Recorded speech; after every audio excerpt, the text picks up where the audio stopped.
In this time of extreme politics, what is at stake for the party that just lost the White House? Is it true, as some say, that the Republican Party has lost its way, that it no longer stands for core Republican values, losing in power and respect, and mandating a purge of whatever it was about today's GOP that brought Donald Trump to power?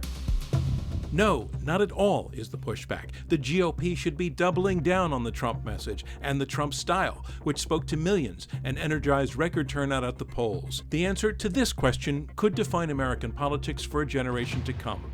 Has the GOP lost its way?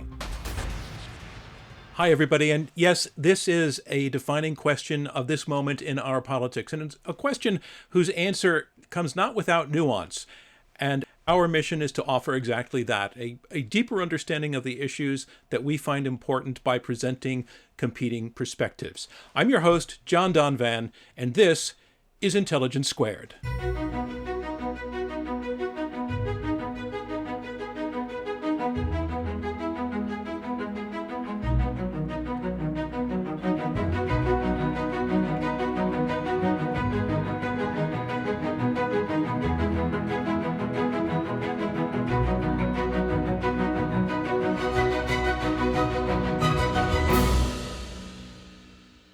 Now let's meet our debaters. Arguing for the motion, the GOP has lost its way, is the former U.S. Senator from Arizona, Jeff Flake, who served from 2013 to 2019, following 6 terms in the House of Representatives. Senator Flake is also the author of the 2017 New York Times bestseller, Conscience of a Conservative, a rejection of destructive politics and a return to principle. His partner, Carlos Curbelo, a former U.S. Congressman from Florida's 26th Congressional District, Curbelo served on the powerful House Committee on Ways and Means. Their opponents arguing against the motion that the GOP has lost its way, Kimberley A. Strassel, author and member of the editorial board for the Wall Street Journal. She writes a weekly Potomac Watch political column and authored Resistance at All Costs, How Trump Haters Are Breaking America. Her partner, Ben Domenech, is the publisher of The Federalist and host of the Federalist Radio Hour. Domenech is also a fellow at the Manhattan Institute. Okay, and now here we all are, our 4 debaters. I want to say welcome to Kimberley and Ben and Carlos and Jeff. Thanks so much for joining us. It's great to have you here at Intelligence Squared. Good to be with you. Hi. My pleasure. Great to be here. And you're all over the world, actually. Kimberley, you're in Alaska, and Jeff, you're in Arizona. Ben, you are in Virginia, and Carlos, you're in northern Michigan, some of us in very cold places, and I am in Washington, D.C. Well, I want to get started on round 1. And round 1 are opening statements from each debater in turn. Those statements will be 4 minutes each. Our motion is the GOP has lost its way. And first up to be speaking for the motion, Carlos Curbelo. The screen is all yours. John, thank you so much for this opportunity, and to everyone who brought us together for this important discussion. This discussion is critical for the Republican Party, but it is even more important for our democracy. And I'll tell you, for me, these questions about freedom, democracy, and our political system are personal, not just because I'm an American and we're so passionate about our freedoms and our right to vote and to make decisions in our democracy, but also because I come from a family of exiles, Cuban exiles who lost their country in 1959 because there was a collapse of democratic institutions, because a lot of people were proliferating lies and using those lies to sow resentment and anger and fear in society. And eventually, everything was lost. So that's why this conversation is so important. And that's why it's so important for our country to have 2 strong, viable alternatives. There are only 2 parties in this country. We're not like some European countries where you can really pick the perfect party for you. Here, we only have 2.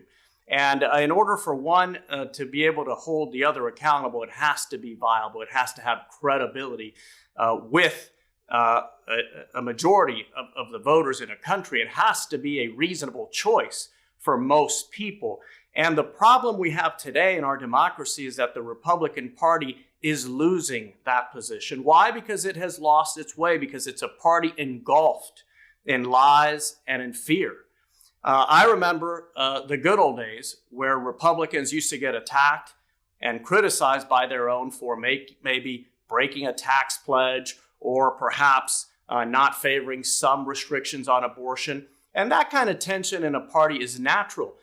Jeff Flake and I, my partner today, we've had our disagreements when we served in Congress on some foreign policy issues and others. That's normal. And that kind of diversity in a big party like the Republican Party and like the Democratic Party is perfectly natural. What's not natural is that diversity within a party include people who endorse and proliferate lies. So back then, 20 years ago, Republicans used to get disqualified over policy differences, or they used to get attacked. These days, Republicans are getting attacked simply for expressing simple truths. A lot of Republicans who had the courage to step forward, and sadly it does require courage in today's Republican Party to recognize that Joe Biden had won the 2020 presidential election while Republicans outperform in the Senate and certainly the House. Those Republicans were criticized for being disloyal. People in the party tried to suppress them. And many others took the easy way out these days, which is representative of the problem, the easy way out to endorse and to promote the president's lies. A party that cannot express simple truths is a party that has lost its way. Republicans are in so much trouble these days that they can only do the right thing when no one is looking, which is the opposite of what we used to hear as kids. You have to do the right thing all the time. Most people tend to behave when everyone's watching. Republicans misbehave when everyone's watching. However, when base voters can't see them, they do things like overwhelmingly support Liz Cheney, someone who was pilloried publicly for recognizing that President Trump incited the riot on the 6th of January.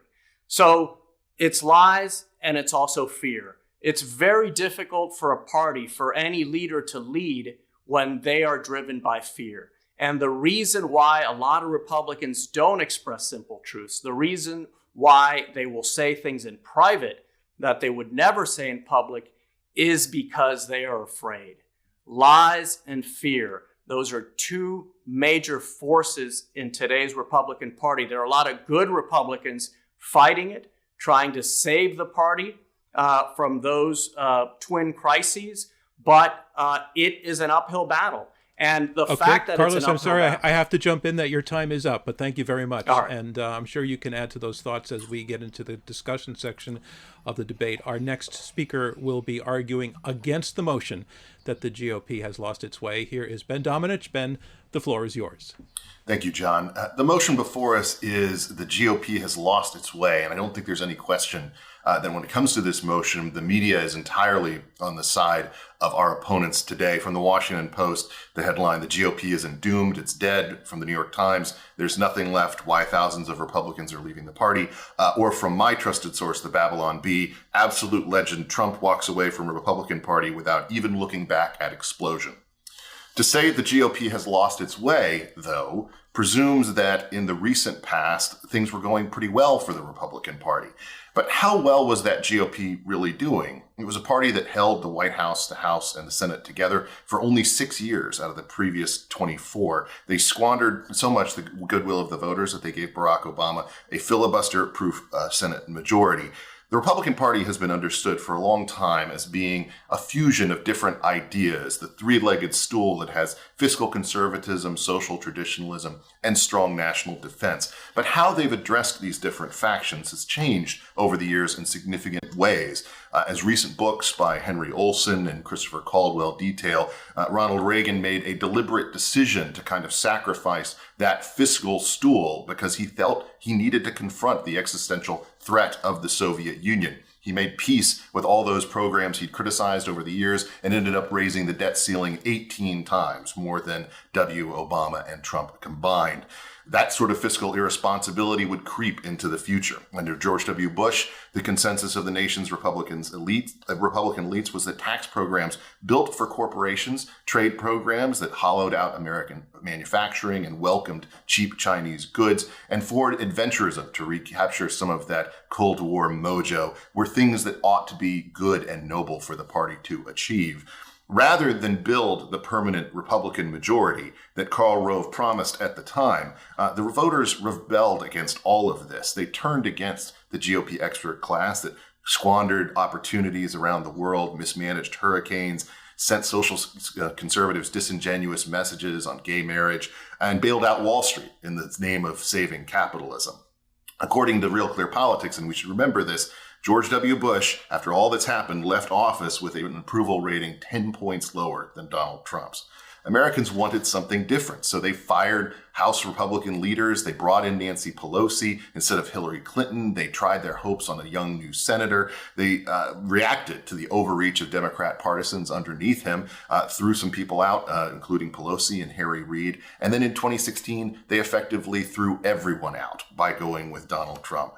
2016 was a response to our elite institutions having failed the people that they are meant to serve, and the failure of the GOP to live up to its constituents' desires for change.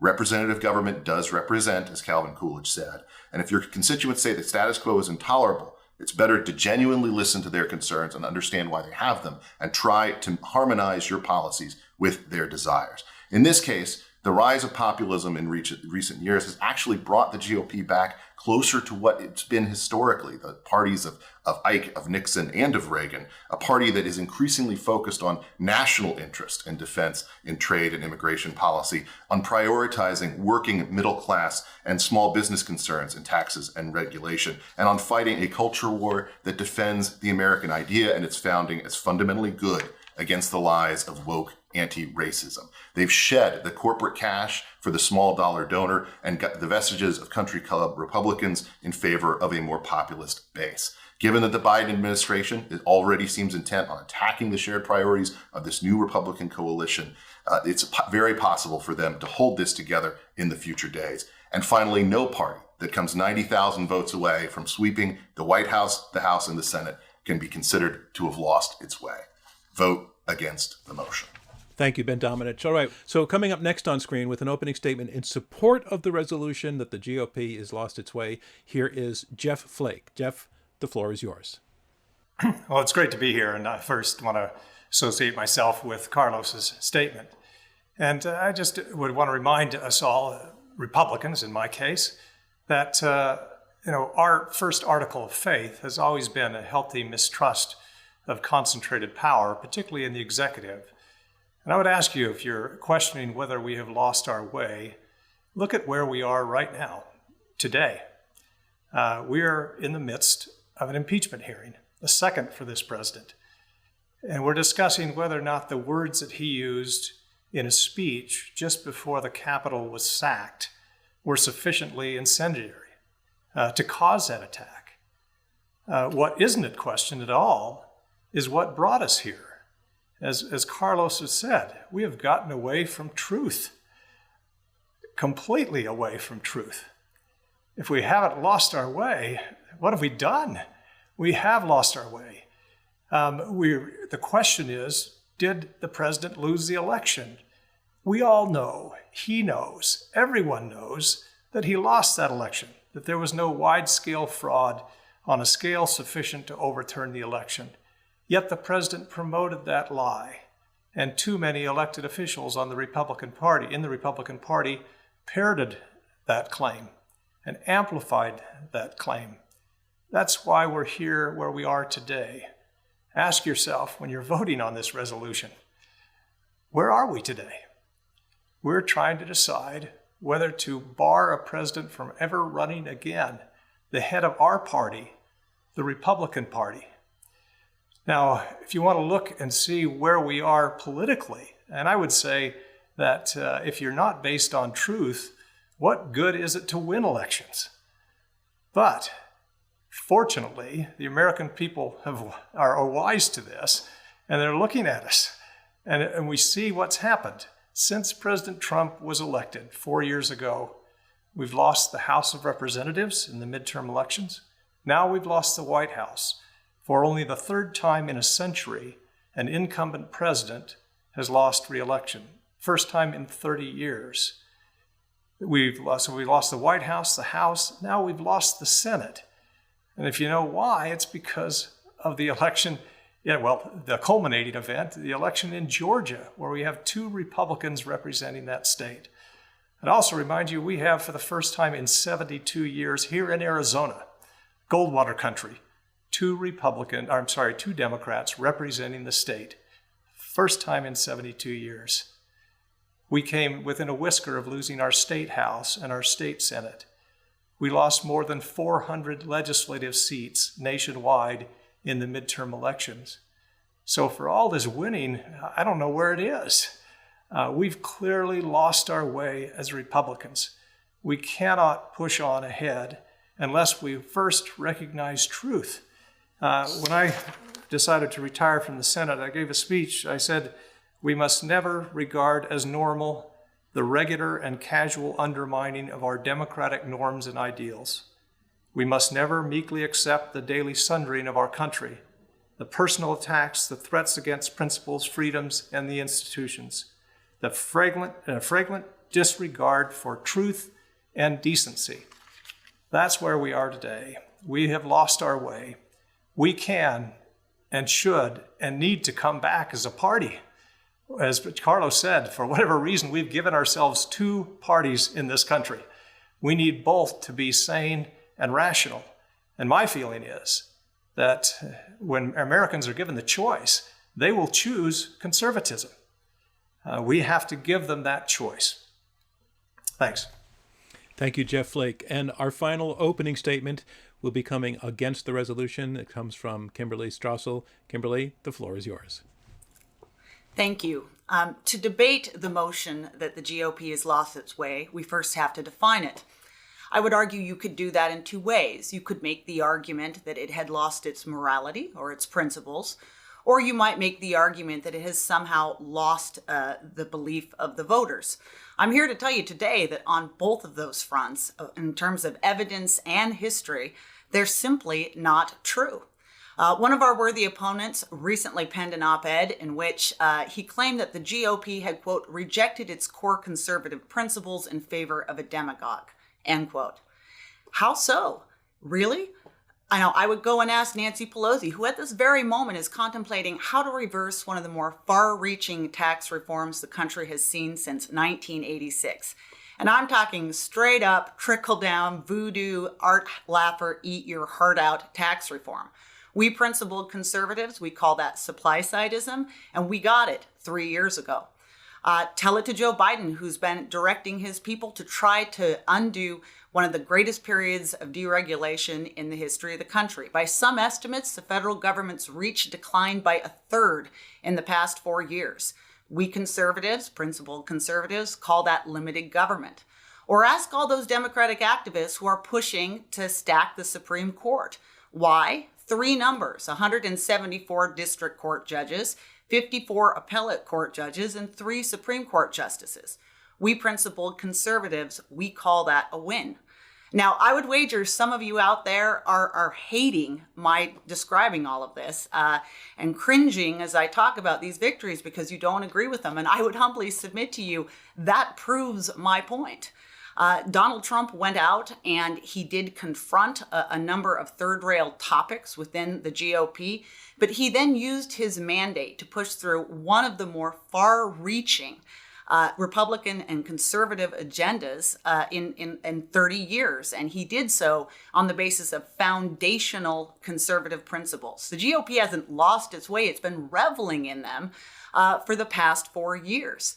And the boldness of that agenda also allowed the GOP to demonstrate to Americans its virtues and how it works in effect.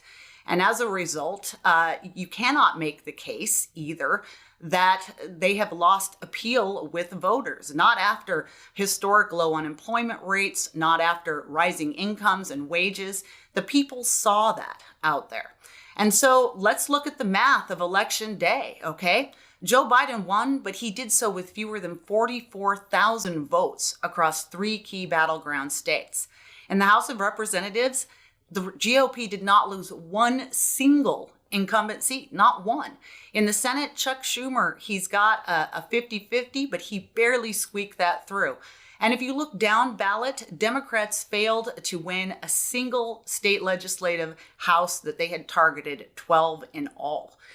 So I think the point here is that you can make the argument, you cannot make the argument that the GOP has lost its way, especially when you look at the people that have been brought in, the coalition that won the GOP those victories that day.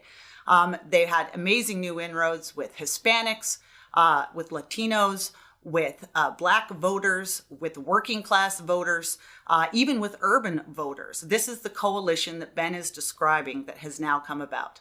How do you make the case that a GOP that had its best policy run in 30 years and almost a near perfect election day has lost its way?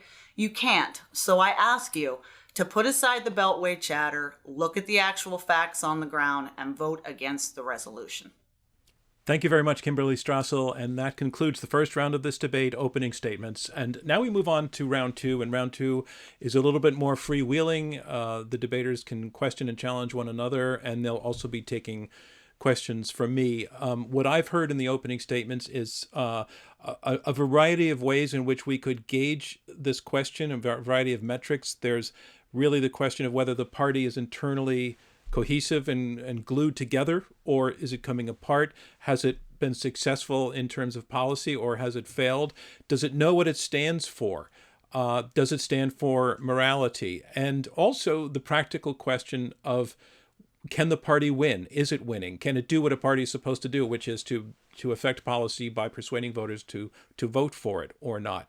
I want to bring it back to you, Carlos, as you were the opening speaker, and say that what I heard from your opponents was no real direct response to I would say the moral question that you raised, and I would put it in the moral category, that the party has stopped standing for truth. Your partner, Jeff Flake, also used the word decency, that the party has not been exhibiting truth and decency. So can you go at that point in a way that perhaps would provoke a response from your opponents to address those particular issues? Well, John, I think what's important for our friends on the other side to understand is that this is not about policy. All of us here probably agree on policy. I voted for a lot of the bills that passed during the first 2 years of the Trump presidency that he signed into law.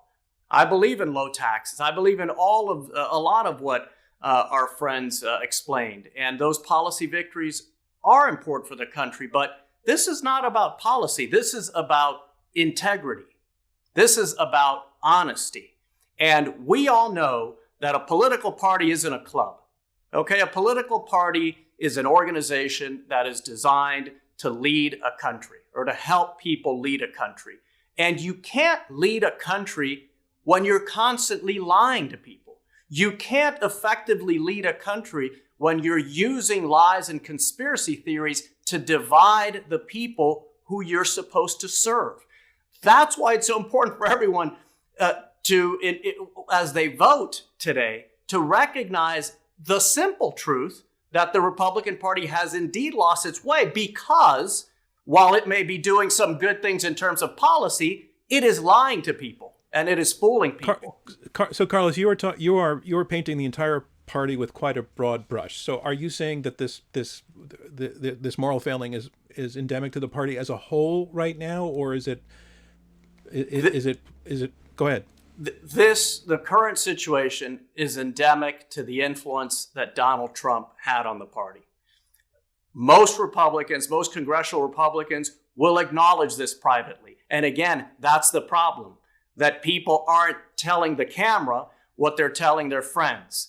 Why? Because Donald Trump converted the Republican Party into a personal club to advance his interests and even to question or to challenge free and fair election results.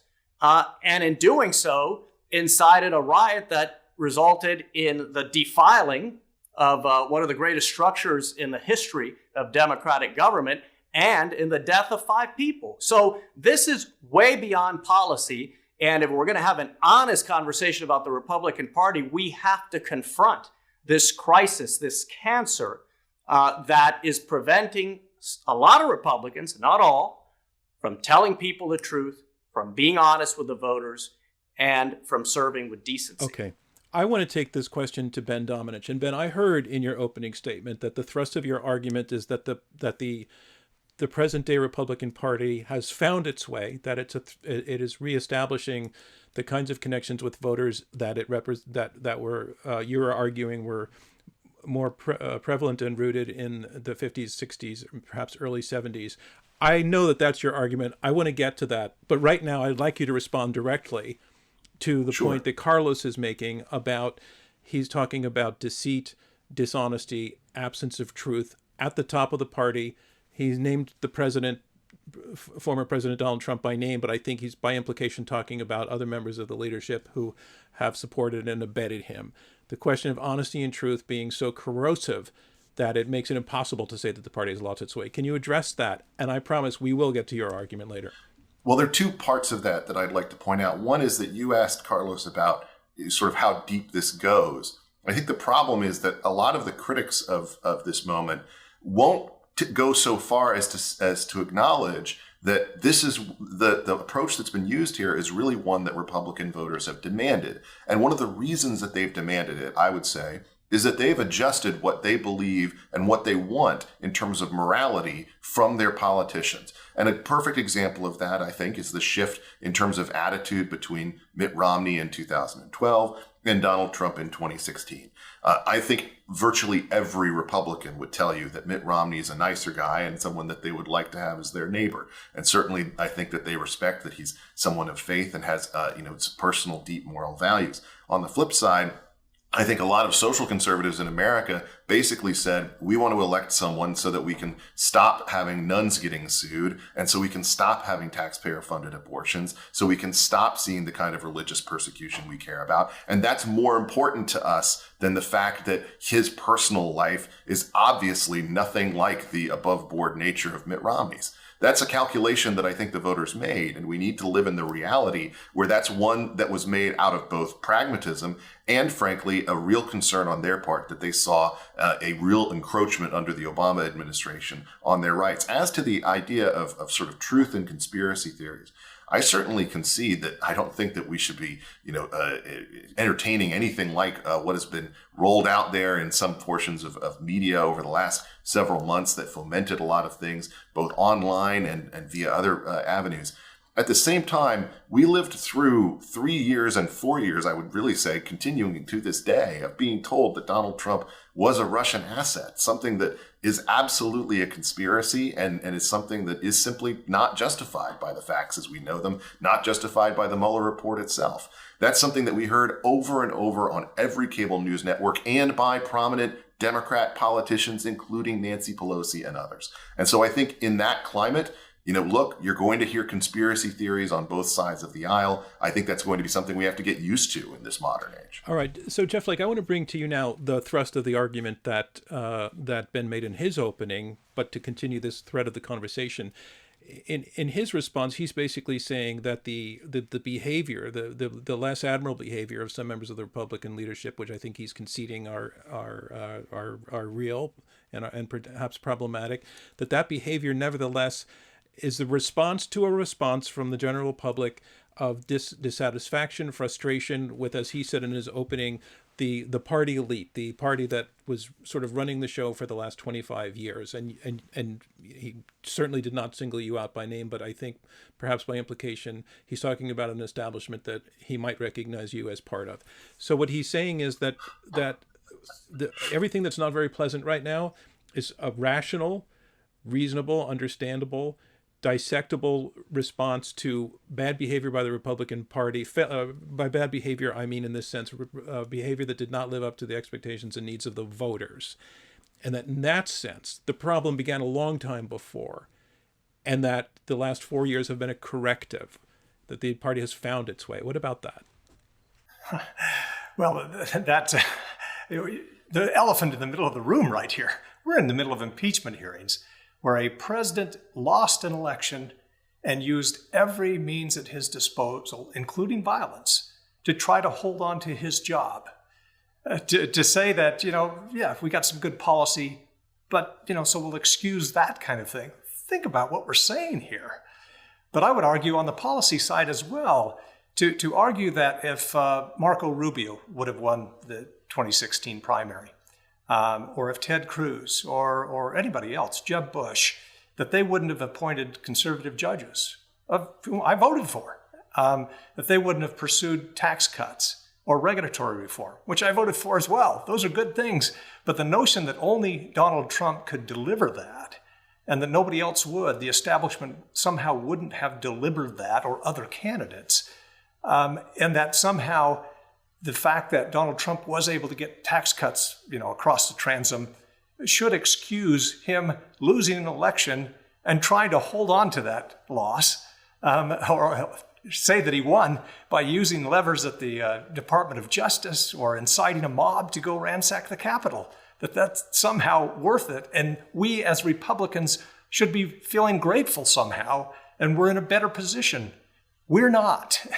We're not. Since the sacking of the Capitol on January 6th, 140,000 registered Republicans across the country have re-registered as something else.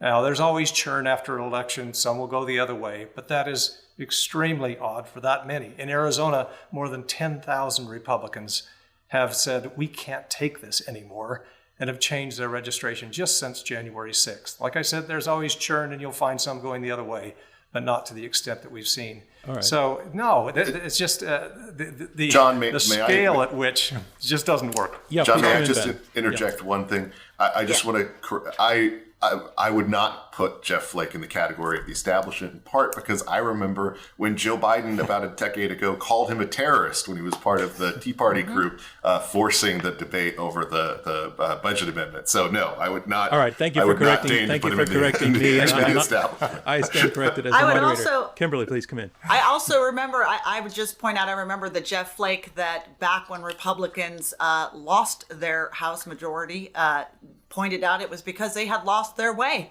And that they weren't responding to the wills of the voters. And I think this gets to an important point about what Jeff just said. He said, well, if Marco Rubio had won, or if Jeb Bush had won, this is Ben's point. They probably wouldn't have, because Donald Trump, whether you like him or hate him, managed to address a number of issues that many conservative voters felt had not been addressed over the years by their party, and re-energized them and brought them back in with a coalition. And then, I'm also not entirely certain that you would have had some of those politicians taking the very aggressive steps that Donald Trump did on a number of issues, like, for instance, withdrawing from the Paris Climate Accord. Because, again, one of the things that has frustrated conservative voters so long over the years is watching politicians come in and then be browbeat into certain acceptable positions as defined by the Beltway media and Democrats, in particular on issues like the environment. They love the fact that Donald Trump was willing to make ANWR happen. That hadn't happened in 30 years.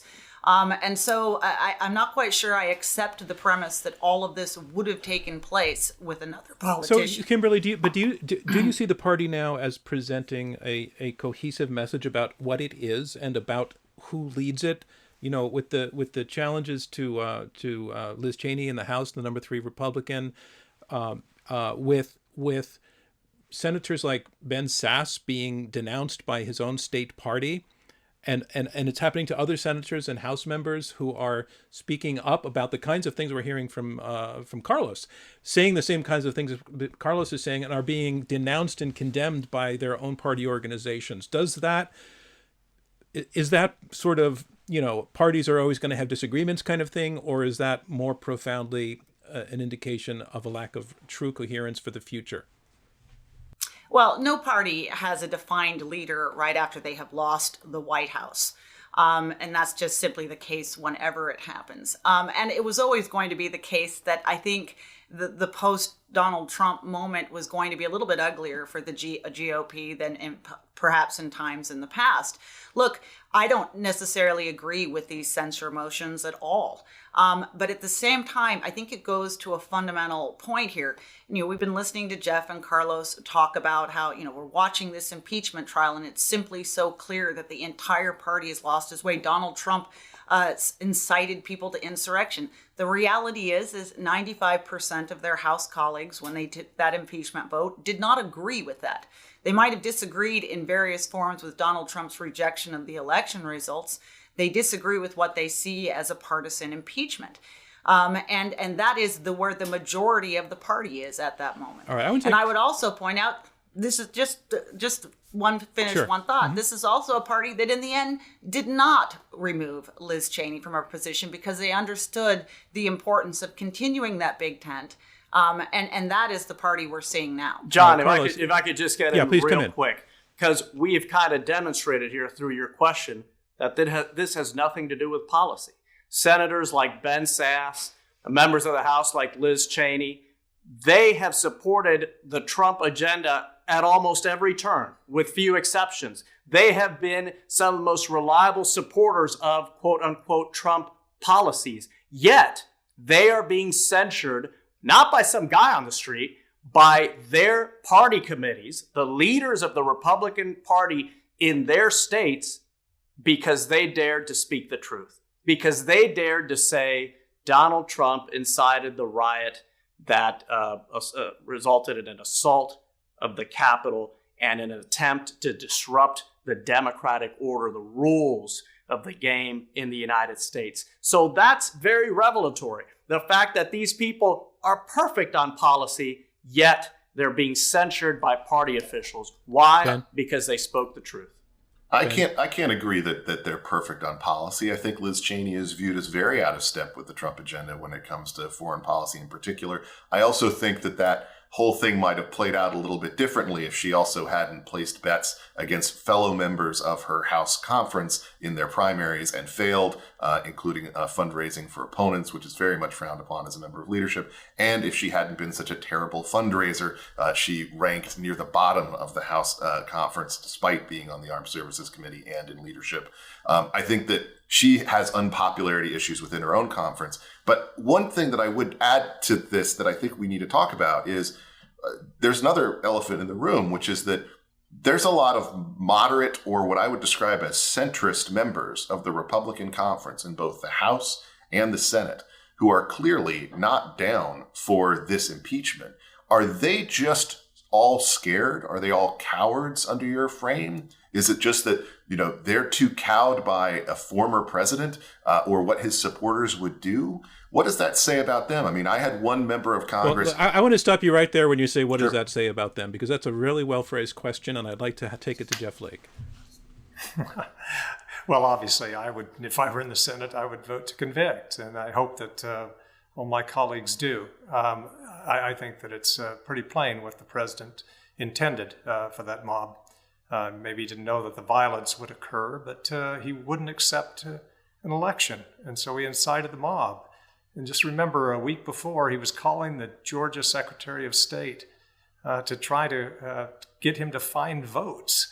I mean, so yeah, I hope my Republican colleagues will, and there is a lot of fear. I can tell you, there is a lot of fear among those who are still in the Republican caucus about us getting out of step with the president's base. Not so much the president anymore, but his base. That is a real concern. And I hope that they'll move beyond that, because I frankly think the president will lose influence the longer he's out of office. But right now, there's a real fear. I want to go to audience questions in just a moment, but before we do, I want to take up one other point that Kimberley made in her opening statement, which is that if we're going to propose the notion that the Republican Party has lost its way, it's a suggestion that they've lost their way, their inability to return to power at the White House and in the Senate, et cetera. Look, the Senate is only 50-50.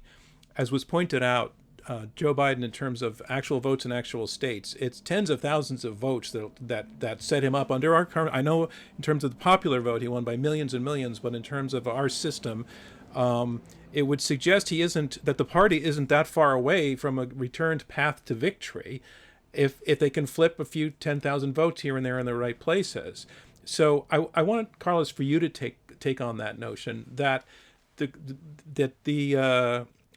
if we're going to define lost its way at all in terms of it's becoming irrelevant politically due to, as you might argue, I think your argument is for the moral reasons, well, no, they're not that far away from being able to win again, and didn't lose by all of that much. So can you take that on? Well, that's certainly a fair point, John, but we have to remember that every election in this country is a binary choice, and that a lot of Americans assumed that Joe Biden was going to win the presidency, as he did, because a lot of the polling indicated that, and a lot of people chose to balance out their tickets and not put the Democrats in an overly dominant position as the electorate did in 2008. So for a long time in this country, by the way, not just the Republican Party, the Democratic Party has a number of big issues and challenges as well. But for some time in this country, political parties haven't been winning elections due to their merits, but instead due to the demerits or the flaws of the other party. So I think we should be smart about how much we read into this. And what we should look at is where younger generations in this country are headed. And for younger people in this country, there's not a whole lot of tolerance for lies, for deceit, for politicians who will do anything to try to remain in power, including cancel out a legitimate election result. So we have to take the long view here. And if we take the long view, we'll understand that this party has a lot of big challenges, has for the time being lost its way, and for the good of our democracy, the good of the party, but more broadly for the good of our democracy, we need to rescue this party so that it can be that robust conservative alternative for the average American. Please come in, Kimberley. I'd like to just add a little bit to some of that data and information about where the GOP stood the day after election. Overall, the party has added 10 million members to its ranks over the last 4 years. And if you look at a recent analysis that was done by Trump's own pollsters that explained very clearly why he lost, you can look, and of the 10 major battleground states, you've seen more people identifying as Republicans by anywhere from 4 to 6 points over the last 4 years, whereas Democrats have lost that share. You saw Donald Trump increase his vote with Hispanic voters. He got almost 50% of them in Florida, 41% in Texas. One exit poll had him getting 19% of Black male voters. Okay, and then you can also look and see huge new strength even among urban voters who are tired of violence and other issues in their states. And so you saw these massive inroads going into the party, and it's because of this wider and more diverse coalition that's out there. I do not see how you could possibly say a party that is growing to that extent can be claimed to have lost its way. I want to move on to audience questions now. And in fact, what you just said, Kimberley, is a wonderful transition to the first question I'm going to go to. It comes from Benjamin Flake. And Benjamin asks, how does the GOP realign itself in the future without splitting the party in two? Can a pro-trade, business-friendly party coexist with an anti-immigration, anti-trade party? Ben, you've done the most theorizing about the future here, so I'd like you to step in on that. And I'd also like to get a sense from you of who's going to lead this party. Is Donald Trump? Somebody else? But can the party not split into two is the core question. I think that I'll just say that right now, good money would be going on Florida man. There's many options coming out of Florida who could potentially lead the party in the future. I think that's more likely to be people who look like Governor DeSantis, perhaps. But Marco Rubio is also someone who I know could bring a whole coalition together when it comes to the Senate leadership, and we don't know how long Mitch McConnell will have that job in the future. In terms of the question about bringing people together around policies, I think all of that is something that you have to figure out on balance. I mentioned Senator Rubio. Certainly one of the things he's learned from the last 4 years is to be a lot tougher in his China rhetoric than he has in the past when it came to both trade-related policies and bringing it up as a recurring issue on Hong Kong, on the Uyghur Muslims, et cetera. And that's something that I think can allow for some negotiation on the trade side of things. On immigration, I think people have been very clear. They want a border that we can control, that is not porous. And unfortunately, I think that early Biden administration policies will make this an issue that comes to the fore again. It's going to have to be balanced, but I think one of the big things that we will see is a lot of these corporate dollars are not going to flow to the GOP anymore. They will have to replace them. And you can see in the early NRSC numbers, their senatorial committee from this first month under another Florida man, Rick Scott, they had enormous success when it came to small dollar donations. And they were using people like even Josh Hawley, as controversial as he is, to do that kind of fundraising. That's what the small dollars flow to, and they replace the corporate PAC money that's going to go out and probably going to go to the Democratic side. Jeff, let me take the same question to you, the part of it about the party splitting in two. Do you see such a split as plausible, likely, avoidable? It's avoidable, but it's going to be difficult to avoid. I mean, we have a number of issues as Republicans. Millennials have been walking away from the party, I think, for a while, and now they're in a dead sprint. And women, college-educated voters, we're losing a lot there. We have made inroads in some other areas, but I would say as well, Donald Trump did well among Hispanics in Texas. So did George W. Bush, and around the country, I think he adds 40-some% around the country. So it's not just Donald Trump that can get these votes. But the fact that if the NRSC is simply going to double down on the anti-impeachment or the Josh Hawley money that can come in, that I think just suggests that we're in deeper trouble than we think. If we think that we're going to grow as a party and going to be able to win some of these purple states, both with Senate races and the presidential race, by doubling down on Donald Trump or these kind of politics, I think that's just the wrong direction to go.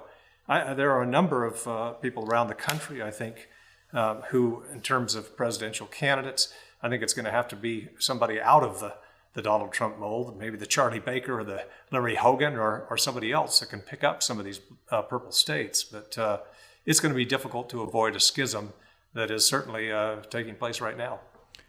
Kimberley, what happens if Donald Trump, as expected, survives the process in the Senate and runs again? What does that do to the party?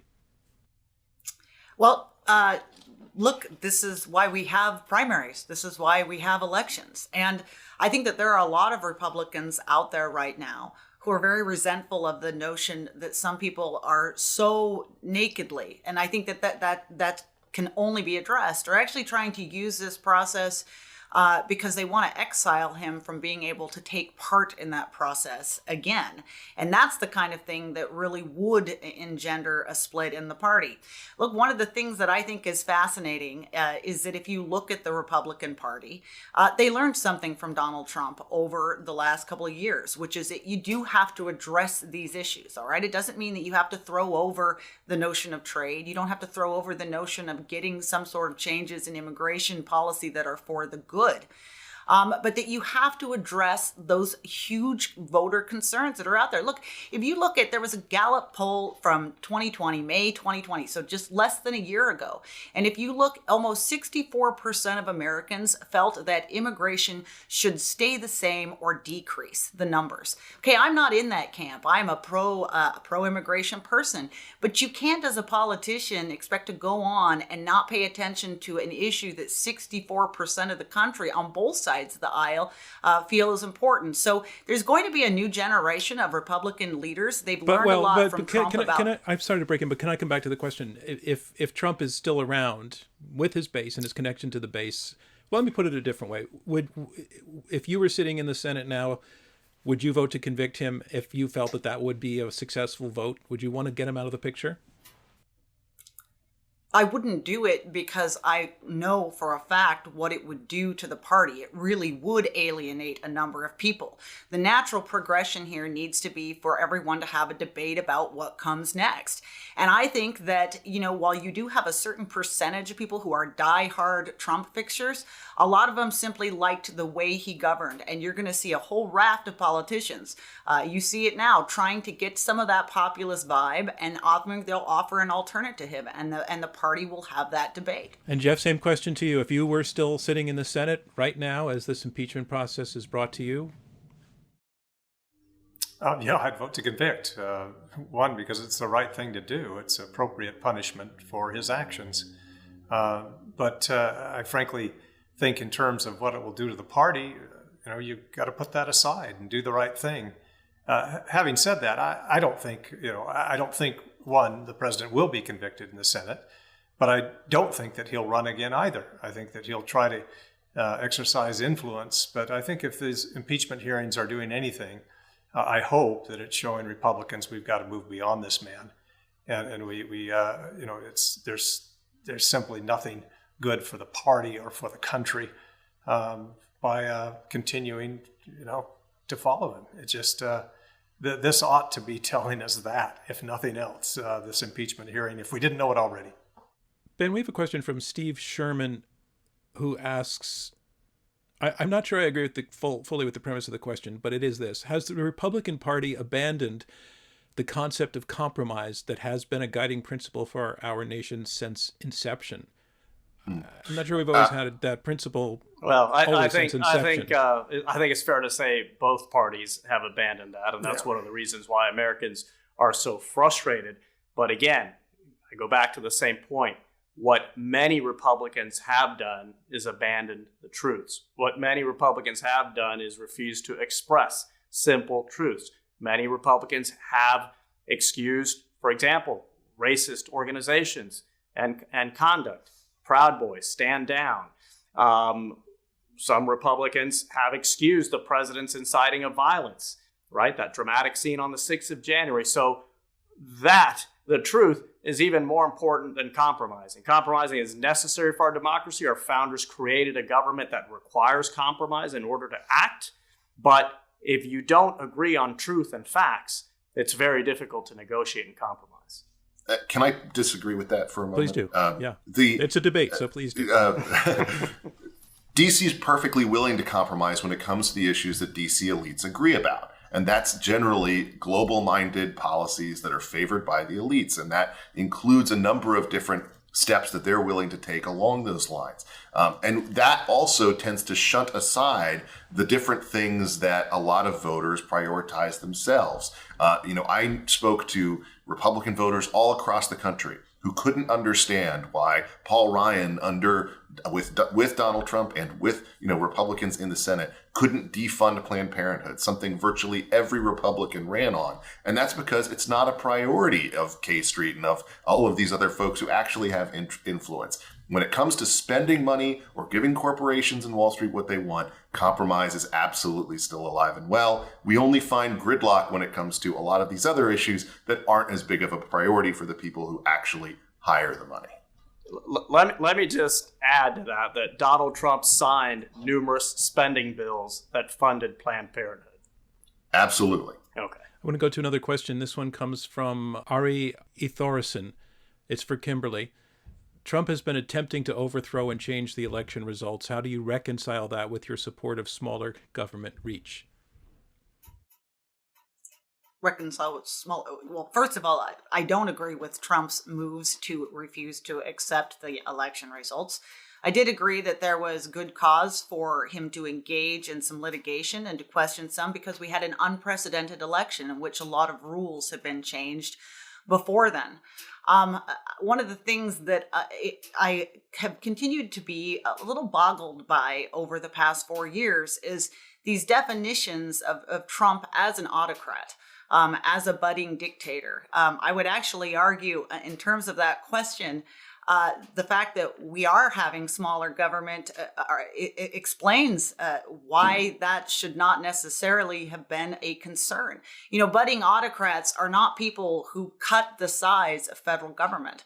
Budding autocrats are not people who allow people to keep more of their money, giving them more power away from the federal government.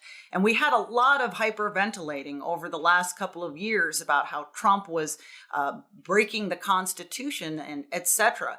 Now, in the end, there is this last issue where he did not accept the election results, which I thought was bad behavior and a bad decision. The Senate has an institution and the House in which they are going through this process. Again, I would point out that most of Mr. Flake's and Mr. Curbelo's colleagues do not agree with them on the notion of what how far this rises and whether it rises to the questions of impeachment. That's not because they're craven. It's not because they're scared. It's because they truly don't believe it. And that's a debate for those parties to have. But, the notion that somehow we turned over the government to a dictator for the past 4 years is belied by the fact that he's currently sitting in Mar-a-Lago. Ben, another question. The imagery that came out of places like Charlottesville, the swastikas and the torches, are they compatible with a party that is also trying? The fact that the party carried record number of voters but had those images tells us what about the electorate that voted for the Republican Party?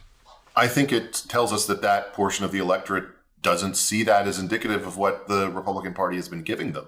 I think it indicates that they've looked to their pocketbook issues, they've looked to a lot of other priorities in their life, and that they haven't bought the association between Charlottesville and the GOP in the way that a lot of folks made it. And I think that's actually extends to a lot of different areas. In the same way that you don't necessarily think of your friend who's a Democrat in your neighborhood as being someone who would go to a riot and burn down a small business over something, you don't think of the Republican in your neighborhood as being someone who's, into deep, dark web internet theories and the like. And for most people, those are the Republicans and the Democrats that they know. In many ways, we're talking here about a fringe. The difference is that from my perspective, at least, Republicans are asked by a lot of media to apologize for their fringe, while Democrats are allowed to get away with ignoring them and just kind of sweeping it aside. A question for Jeff. I'm sorry. Somebody wanted to jump in? Go ahead, Jeff. Oh, just on that point, what would be nice if we had leadership like we used to when we were approached by those kind of questions. When David Duke was the Republican nominee in Louisiana in the early 90s for governor, you had George H.W. Bush and several senators at that time. Several senators actually traveled to Louisiana, and George W. Bush endorsed his opponent, the Democrat, saying that this would be horrible for the party if this man were to represent the party. And I'd like to see that kind of leadership. And unfortunately, too many people on the other side associate the entire Republican Party with that element because the leadership won't sufficiently distance himself from. Jeff, we're talking in the context of... It just happened. It just happened. Yeah. So you just had every major Republican leader condemn Marjorie Taylor Greene for her QAnon theories. And made it very clear that does not stand for the Republican Party. So that would seem to me to be the leadership to which you're addressing. I would contrast the response to Marjorie Taylor Greene to the response to Ilhan Omar when they watered down the condemnation of her remarks that had been clearly anti-Semitic because they didn't want to offend the supporters of the squad. I think this is something that happens on both sides, but that the Republicans are frequently in a position where the most extreme person is hung around their neck, and Democrats are frequently allowed to just skate on it by the media. So, Jeff, so you got some pushback on that point from your two opponents just now? I mean, they cited examples, particularly in response to Congresswoman Greene, in which they said actually the party did stand up and speak out. I think I'm misreading what happened last week. Republicans didn't deal with that issue. They didn't strip her of her committee, which they should have done. That was done with Steve King, as it should have been. Republicans should have handled this and not relied on the Democrats to do it. I think the Republicans knew that the Democrats would do it, and so they were able to hold off. But we should have handled this within our party. And that's the problem. And that's why too many people see the Republican Party as being too tolerant of this kind of attitude. Because when we were faced with it, we didn't deal with it. Carlos, I want to bring to you a point that your opponents made earlier in the debate, and that is that the party in the last election in 2020, even in the votes for Donald Trump, did better than expected, and then in the recent past with some portions of the Black community, Black men, and also with some portions of the Latino community, which goes against the narrative that the party is seen as racist and threatening to their interests, and that the Democratic Party is their natural home. So, what does that tell you? John, what it tells you is that a party that has lost its way can still succeed at the ballot box because the other party might be making other mistakes. And you should probably have a show about whether or not the Democratic Party has lost its way, because I'm sure there are some Democrats who would say it has. But let me tell you, I just want to point out that we have actually debated that within the past couple of cycles, and so I commend our viewers to take a look at those debates, and they're online. But go ahead, sorry. But real quick, there are a lot of popular political parties throughout the world that, just because you're popular doesn't mean that you're good or that you're on the right track. If you're popular for the wrong reasons, if you're popular because you are lying and cheating people and they're believing your lies, that's a problem. And our friend said earlier, Marjorie Taylor Greene was condemned by Republican leaders. She was also endorsed by President Trump, who happens to be the most popular person in the Republican Party right now. That is indicative of the degree of intoxication inside the party. Someone like Marjorie Taylor Greene, who should clearly be sanctioned, all she has to do is go and embrace Donald Trump, and then she's safe. That is a party that has lost its way. That is a party that is going to have trouble being trusted by people once the lies get revealed. Okay, well, that concludes round 2 of this Intelligence Squared U.S. debate, where the resolution is the GOP has lost its way. And now we move on to the third round. And the third round is comprised of closing remarks by all 4 debaters in turn. Those will be just 2 minutes each. It's their last chance to try to persuade you to vote with their side in our second vote. So let's move on to closing statements. Our first closing statement on the resolution, the GOP has lost its way. Here is Carlos Curbelo. John, my family came from Cuba some 60 years ago. All of them came to the United States, naturalized, became patriotic Americans, and registered in the Republican Party. Why? Because they knew that it was the party that was best equipped to fight the lies of communism and tyranny. My dad used to tell me when I was growing up, son, remember, the Americans do things differently. They don't do things the way we have done things in our countries. They don't lie, they don't cheat, they're respectful even when they disagree. The Republican Party that my dad so passionately believed in has changed, and at the current time has lost its way, because it has lost its authority to fight lies, because it has embraced lies. A leader who is afraid, who does not express simple truths, cannot be an effective leader. And what we need for our party, but more importantly for our country, is a healthy Republican Party where people look into the camera and tell the American public the facts and the truth, and then ask them for their support based on their policy agenda. But you cannot lie and offer an attractive policy agenda as a substitute. So that's why it's so important for everyone to recognize the simple truth that the Republican Party has lost its way. Please cast your vote so that we can get on with the business of fixing this party and renewing our democracy. Thank you very much, Carlos. Our next closing statement is against the resolution. It comes from Ben Domenech. Ben, your closing, please. Thank you, John.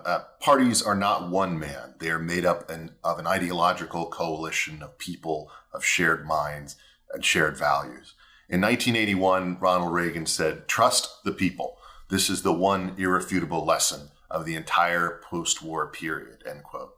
The GOP of 40 years ago chose Reaganism as the answer to the challenges of the time. But time inevitably creates new challenges that Reaganism alone can't answer. No leader's program should be blindly followed for generations, as Reagan himself would agree. In the decades since, the GOP oversaw the hollowing out of the American middle class, the wasting of American prestige on nation-building wars, China pillaging our economy, recurring violence on porous borders, an explosive opioid epidemic, and all while aiding the rise of a global corporate elite who quite honestly hate the beliefs of so many ordinary GOP voters. But when you step back, that period looks like an aberration, inconsistent with the GOP's approach as a whole. That's because the GOP hasn't lost its way, it's found it. Bertolt Brecht wrote in his famous poem, The Solution, about the people having forfeited the confidence of their government, that would it not be easier in that case, it'd be simpler for the government to dissolve the people and elect another. In countries like China, you can dissolve the people, but that's not what we do here in America. Instead, parties must seek to listen to their constituents, to hear their concerns, and to harmonize their aims with their priorities. That's what today's GOP is doing as a party, and that's why you should vote against the motion. Thanks very much, Ben. Our next debater will be speaking in support of the motion. It's Jeff Flake. Jeff, your closing, please. Thank you, John. I would just ask those who are about to vote here, look where we are today. We're in the middle of an impeachment hearing, an impeachment trial, to determine whether or not a president is barred from public office in the future for trying to hold on to an election that he did not win, to try to overturn using any means at his disposal to put aside the hallmark of our democracy, fair, peaceful transfer of power. That's where we are today as a party. And too many in our party are defending that man, are ready to go down with that ship. If that's not a party that has lost its way, I don't know what is. Now, as Carlos said, we desperately need to reclaim the mantle that has animated the party for years: limited government, economic freedom, individual responsibility, strong American leadership across the globe. These are principles that can propel us into the future if we can debate them. But we can't debate them if we completely will not accept truth. The truth is, we lost this last election. We need to go forward finding better arguments to bring people to our side at the table. I believe we can do that. I believe that this is a center-right country, and it will move toward Republicans again if we can offer the policies that they like without going against truth and trying to spout lies. So the party has definitely lost its way. I hope you'll vote that way and send a signal that the Republican Party needs to be back. We need to be back. Thank you. Thank you, Jeff. And finally, getting the last word in this debate, speaking against the resolution that the GOP has lost its way, Kimberley Strassel. Kimberley, your closing. One of my great frustrations with Donald Trump's failure to accept the election results and concede is that I think he lost an opportunity to define his actual purpose and role in 21st century politics. And that was a role very much like ones he'd played in his career prior to politics, of the great disruptor. You know, love Trump or hate Trump, what he showed both parties was that they needed to reconnect with so many voters out there who have felt overlooked by Washington and by that elite.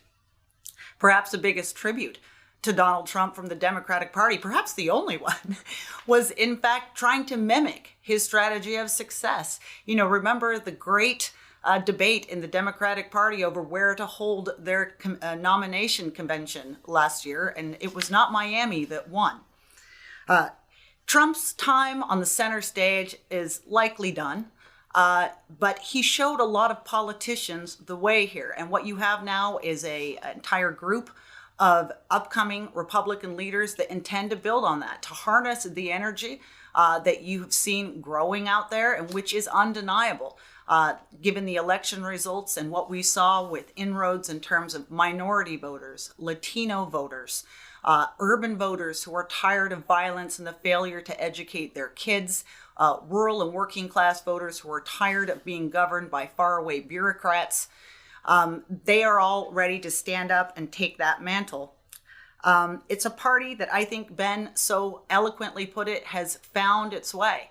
And just remember, again, you cannot define a party as having lost its way that just had such an amazing policy run, that just had such a great election day. It simply doesn't comport with facts or evidence, and we have to define it somehow. That's the best way. So I ask you to please vote against the motion. Thank you, Kim, and thank you to all of our debaters, as that concludes the final round of this Intelligence Squared debate. So I want to say this. We set out back in 2006 to raise the level of public discourse by showing that it is possible for people who disagree and disagree viscerally on some important things to conduct a conversation and an argument, frankly, civilly and passionately and in a way that sheds light. And I think all four of you brought that spirit to this, and I want to congratulate you for that. And I want to thank you for the way that you conducted this conversation with us. So thank you very much to all of you. It's very much in the spirit of what our chairman and founder, Robert Rosencrantz, had in mind when he started Intelligence Squared. And we want to bring Robert on now to say a few words. Robert. When I think about politics and try to observe what's going on in political life, I try to make a distinction in my own mind between the soundtrack and what's going on the screen. What's the emotional content and what's actually happening?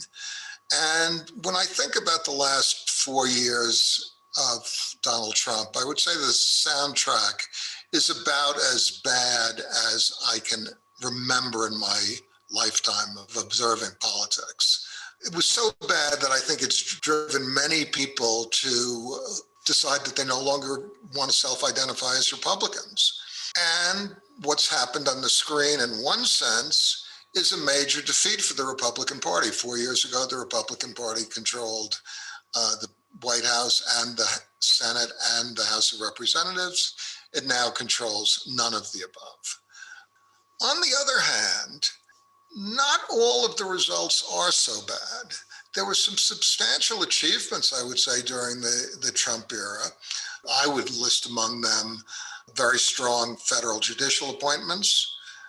I think the deregulation and the corporate tax cut together fueled a very strong economic performance pre-COVID. And what actually happened in the election was very, very close. The Republicans have to try to think about what does their future look like in terms of policy, but also in terms of personality, and most important, how do they establish a winning coalition? I want to thank the panelists. I think they did an extraordinary job of dealing with what I think is a very vexing and very important issue, and at a time when it's very, very difficult for people to listen to anything dealing with politics, and anything particularly dealing with Donald Trump with an open mind. And so I applaud them, and I applaud our audience for being a part of this and bringing that spirit of free inquiry and critical thinking to the debate. So thank you all very, very much indeed. Thank you very much, Robert. And while we are still calculating the results, as Robert was speaking, there was just a tiny snip of conversation here in which because there's a vote going on, Jeff was wondering if there would be any opportunity to contest the vote. And we all had a laugh about that. The answer is going to be no on that. But Kimberley, you were also starting to say something to the rest of the group, so I just wanted to let you go ahead with that. Yeah, I just actually wanted to thank all of you. I think moments like this are just so important, and it's a reminder that it's absolutely possible for people who don't agree on everything to sit and have civilized debates. And so I thank you for this experience. Well, we thank all of you, as I said before. Yeah. Thank you for the way that you conducted yourselves during this. Here's how it works. The resolution, the GOP has lost its way. Before the debate, in polling our live audience, 69% of you agreed with the resolution, 17% were against, and 14% were undecided. Let's look at the second result. Again, the team arguing for the motion, their first result was 69%. Their second vote was 72%. They picked up 3 percentage points. That 3 is the number to beat. The team against the resolution, their first vote was 17%. Their second vote was 22%. So they picked up 5%. The against side picked up more points than the for side. So that means the team arguing against the resolution by a squeaker has won the debate, defeating the motion that the GOP has lost its way. Our congratulations to that team, but frankly, our congratulations to all 4 debaters for being here, for bringing their arguments, and for doing so in such a civil and positive manner. For me, John Donvan, and Intelligence Squared, we'll see you next time.